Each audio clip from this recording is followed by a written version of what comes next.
పెమ్మసాని చంద్రశేఖర్ తొలి అడుగు ప్రగతి కోసం, ప్రజల కోసం. తొలి అడుగు నవశకానికి నాంది. తొలి అడుగు ఈ రాష్ట్ర ప్రయోజనాల కోసం.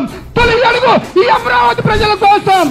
ఈ తొలి అడుగు అమరావతి రైతుల కోసం. పెమ్మసాని చంద్రశేఖర్ గారి తొలి అడుగు ఈ బడుగు బలహీన వర్గాల కోసం అని చెప్పి తెలియజేస్తా ఉన్నాం. మీ అందరికీ తెలుసు, మేమందరం గెలవడం అనేది పక్కా. నాకు అర్థమవుతోంది ఈ రోజు రాబోయే ప్రపంచం ఎంత గట్టిగా ఉండబోతుందో అని. కాబట్టి మీ అందరికీ నా హృదయపూర్వక అభినందనలు, కృతజ్ఞతలు.